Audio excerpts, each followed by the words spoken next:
Olá, bem-vindos ao canal Tópicos em História das Ciências. Eu sou a Rebeca. Eu sou o Jorge e nós somos historiadores das ciências.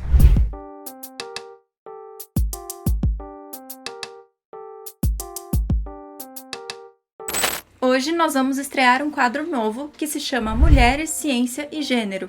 Nesse novo quadro, nós vamos chamar especialistas em História das Mulheres e, sobretudo, História das Mulheres nas ciências para falar sobre algum tema de estudo que perpasse essas áreas. Bom, para o vídeo de hoje nós convidamos a doutora Daiane Silveira Rossi. Ela é formada em História pelo Centro Universitário Franciscano, fez mestrado em História pelo Programa de Pós-Graduação da Universidade de Santa Maria e doutorado em História das Ciências e da Saúde pela Casa de Oswaldo Cruz, Fiocruz. Atualmente, a Daiane é pesquisadora bolsista da Casa de Oswaldo Cruz e ela possui interesse pelas seguintes áreas de pesquisa: História da Assistência, História da Pobreza, História das Ciências, História das Mulheres e História do Brasil na Primeira República. Bom, sendo assim, vamos ao vídeo. Olá, meu nome é Daiane e eu também sou historiadora das ciências. Bom, em primeiro lugar, eu gostaria de agradecer ao convite do Jorge e da Rebeca para estar aqui hoje conversando com vocês nessa nova série do canal que chama Mulheres, Ciência e Gênero. Bom, então a gente vai conversar hoje a respeito desse assunto, principalmente sobre três perspectivas. A primeira, quando se começa a escrever sobre História das Mulheres, Ciência e Gênero no Brasil. A segunda, a respeito da invisibilidade das fontes sobre História das Mulheres, um tema já consagrado, por Michelle Perrot, que fala do quanto há o silêncio das fontes, então a gente vai conversar um pouquinho sobre isso. E por fim, eu vou falar para vocês sobre a história das mulheres na ciência, quando elas começaram a se inserir em carreiras científicas. Então, nós vamos conversar sobre isso neste vídeo. Para começar, eu queria fazer uma pergunta para vocês. Quando vocês pensam em um cientista, qual a primeira imagem que vem na cabeça de vocês? A primeira. Então, um homem branco de jaleco, às vezes até um pouco mais velho, não é mesmo? Bom, mas por que se criou esse estereótipo sobre o que é um cientista? Será que não há mulheres na ciência? Quando elas começaram a ingressar nessas carreiras? Porque hoje em dia, como a gente bem sabe e está muito na mídia, as mulheres são praticamente os principais nomes da nossa ciência, Haja vista que, muito recentemente, uma mulher ganhou um prêmio Nobel, neste ano de 2020, a Fiocruz, que é a principal entidade da ciência brasileira, é presidida por uma mulher. O sequenciamento do coronavírus no Brasil foi feito por uma mulher. Então, as mulheres, hoje em dia, é muito fácil a gente olhar para a ciência e identificar mulheres. Mas quando será que isso começou no Brasil, E quando as pessoas começaram a se interessar por esse tema, E a escrever sobre as mulheres na ciência? Bom, se eu fosse falar sobre as mulheres na ciência no mundo, principalmente europeu, norte-americano, eu poderia falar de John Scott, Evelyn Fox Keller e outras tantas historiadoras que tratam desse tema e começaram a escrever sobre isso desde os anos 60, principalmente aí vai se difundir a partir dos anos 80 e na década de 90. No Brasil, os estudos sobre gênero, sobre mulheres na ciência, história das mulheres, ele também vai nessa corrente, do final dos anos 80, mas principalmente se difunde na década de 90, através de estudos de gênero, de revistas que vão se dedicar a isso, vão se criar revistas acadêmicas específicas para isso, e aí nós teríamos três exemplos, O primeiro, a revista Estudos Feministas, da Universidade Federal de Santa Catarina, que foi criada em 1992.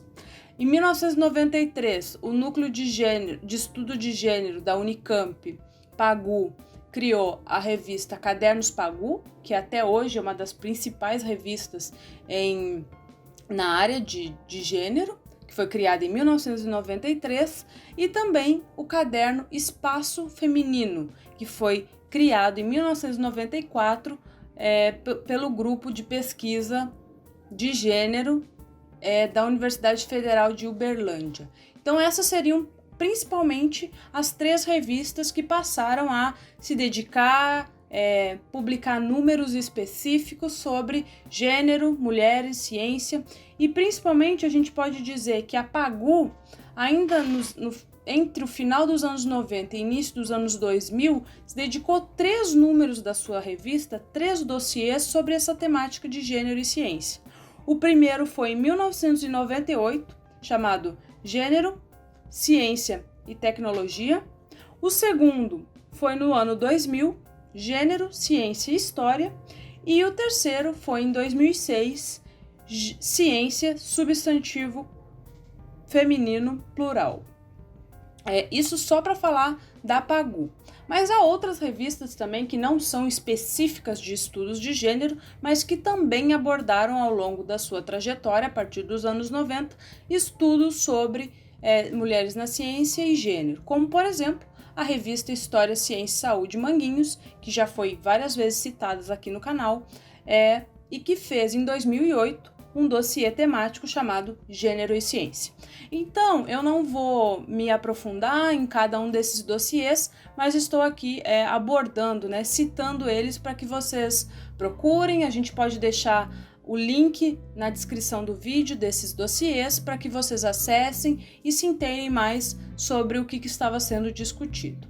Então, esses dossiês, eles muitas vezes foram coordenados ou haviam artigos de historiadoras, principalmente, mas não só, também historiadores escreveram sobre isso, e essas historiadoras, desde os anos 80, vêm se dedicando sobre estudos de gênero e ciência, ou simplesmente de história das mulheres ou história das mulheres na ciência. Há uma diferença entre esses conceitos, Então, a gente poderia citar, assim, no Brasil, Maria Margarete Lopes, poderia citar Ildete de Mello, Raquel Soyer, Joana Maria Pedro, Maria Helena Trigo, Maria Amélia Dantas, Nara Azevedo e tantas outras historiadoras que vêm trabalhando sobre esse tema. Também, mais uma vez, para o vídeo não ficar imenso, eu não vou falar dos estudos de cada uma dessas mulheres, mas fica a dica do nome dessas historiadoras que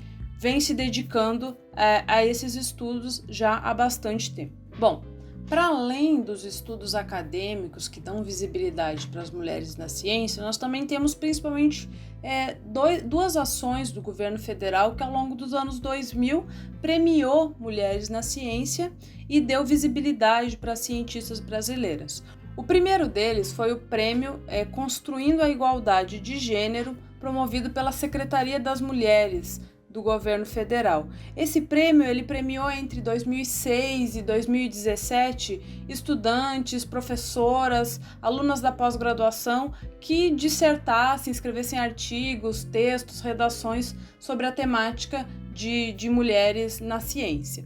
O segundo deles foi o reconhecimento chamado Pioneiras da Ciência, do CNPq, que premiou 90 mulheres, 90 cientistas das mais diversas áreas das ciências exatas, ciências humanas, ciências da natureza, entre outras, e ocorreu em 7 edições entre 2013 e 2018. Esse prêmio Pioneiras na Ciência, ele surgiu a partir de uma iniciativa da Sociedade Brasileira para o Progresso da Ciência, quando eles completaram 50 anos. A partir dessa comemoração da SBPC surgiram alguns livros, entre eles o livro deste mesmo nome, Pioneiras na Ciência. Então foi o pontapé inicial para essa premiação do CNPq. Dentro desse quadro dos 50 anos da SBPC, houve também a publicação de um livro, e esse eu faço questão de mostrar para vocês, porque é um livro imenso, chamado Cientistas do Brasil. Esse livro, de 850 páginas, ele possui entrevistas, reportagens, conversas com diversos cientistas brasileiros. Na verdade, são mais de 60 cientistas brasileiros citados nesse livro. E aí vocês pensam, quantas mulheres estão nesse livro, Bom, nós temos apenas 7 mulheres com entrevistas exclusivas, ou seja, só de mulheres neste grande livro de 850 páginas. Bom, se a gente está falando então de 90 mulheres que foram reconhecidas pelo Prêmio Pioneiras da Ciência no CNPq, se nós estamos falando de outras 7 mulheres que aparecem no livro Cientistas do Brasil, onde estão as fontes para trabalhar com essas mulheres, né? Como estudar essas mulheres na ciência? Michelle Perrot tem um texto muito já clássico, né, que fala sobre a invisibilidade das fontes, sobre o silêncio das fontes sobre as mulheres, dizendo que essas fontes muitas vezes são muito difíceis de encontrar porque as mulheres elas não deixam esses registros. Raramente um diário, algo assim, uma carta. Mas e quando a gente está falando de atividade científica, né? Como encontrar vestígios sobre essas mulheres? Recentemente, eu escrevi um artigo juntamente com o professor Luiz Otávio, com a professora Luiz Otávio Ferreira e com a professora Nara Azevedo, que foi publicado esse ano na revista Acervo, chamado Mulheres no Acervo de uma Instituição Científica, o Instituto Oswaldo Cruz. E o nosso objetivo era justamente dizer, né, encontrar onde estavam as mulheres dentro do Instituto Oswaldo Cruz. O nosso recorte foi entre 1940 e 1970 e num primeiro momento, quando a gente olhou para os fundos do Instituto Oswaldo Cruz, os fundos documentais do arquivo, poucas mulheres a gente encontrou, assim, se não me falha a memória, são 8 fundos diretamente de mulheres. Mas será que só existiam 8 mulheres que trabalharam no Instituto Oswaldo Cruz? Onde estão as outras, né? Então a gente começou a fazer uma busca a partir de uma lista prévia que nós tínhamos de mulheres que nós sabíamos que haviam trabalhado no Instituto. Passamos a fazer essa busca nominal pela base ARC, que é o repositório do arquivo do Instituto Oswaldo Cruz, e aí nós conseguimos encontrar outras várias mulheres. Nós encontramos mais de 30 mulheres citadas, entre diversos fundos documentais no arquivo, tanto fundos de homens cientistas, quanto outros fundos institucionais. E foi através dessa segunda camada do arquivo, podemos dizer assim, que nós passamos a encontrar essas mulheres. Então, muitas vezes, num primeiro momento da pesquisa, você vai buscar pelo nome dos fundos, vai dizer, não tem fundo de mulheres aqui, eu não vou estudar esse arquivo, eu vou ignorar esse arquivo. Não, procure nos subterrâneos do arquivo, vamos dizer assim. Procurem itens, procurem dossiês, procurem outras ferramentas, busquem nomes de mulheres que vocês certamente vão encontrar muitas outras informações. Realmente, elas não são tão visíveis quanto um fundo do Oswaldo Cruz, por exemplo. Mas Dirce Lacombe está lá com o fundo também, por exemplo.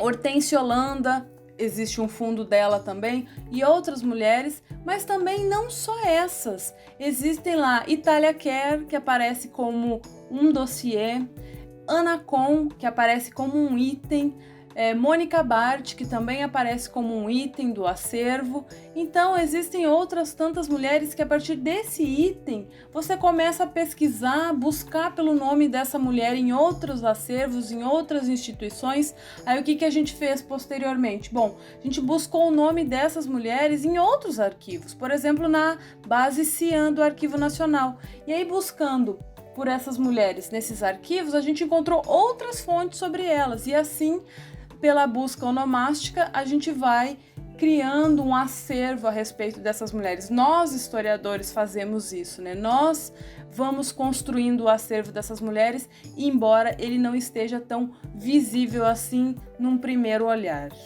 Bom, já que falamos então da presença das mulheres na ciência, nos acervos, no reconhecimento do CNPq, nos estudos em revista científica, vamos então para a última parte desse vídeo, que vai falar sobre quando essas mulheres passam a ingressar nas carreiras científicas, né? Mas antes da gente abordar isso, eu acho que é importante dizer quando que a ciência se torna uma profissão, para parafrasear o título do livro da professora Dominique Miranda de Sá, Ciência como Profissão. Bom, já é consenso entre a historiografia que existiu, né, ciência no Brasil, produzida no Brasil desde o período colonial, no período imperial, mas há um novo paradigma da historiografia já consolidado há muitos anos, há algumas décadas, de que a criação das universidades foi realmente um marco para a ciência brasileira. No entanto, esse novo paradigma, o que ele afirma é que a criação da universidade ele não foi o nascimento da ciência no Brasil, mas para, mais uma vez, parafrasear a professora Dominique, vou ler um trechinho. A institucionalização universitária deve ser interpretada como o remate do processo de especialização dos saberes e da individualização crescente das disciplinas e não como o seu nascimento. Fecha aspas. Esse é um trecho do livro da professora Dominique. Bom, nessa perspectiva, a gente destaca a criação das universidades como esse marco na profissionalização das carreiras científicas, tanto de homens quanto de mulheres. E é principalmente a partir da década de 30, quando é criado, principalmente, mais uma vez, as Faculdades Nacional de Filosofia, Ciências e Letras, tanto da USP em 1934, quanto da Universidade do Brasil em 1939, que as mulheres elas vão passar a ingressar nessas carreiras científicas. Essa temática eu já falei em outro vídeo, que também vai ficar aqui na descrição desse vídeo, e a Rebeca, num outro vídeo aqui desse canal, que ela falou sobre as mulheres da ciência, também ela abordou um pouco desse tema.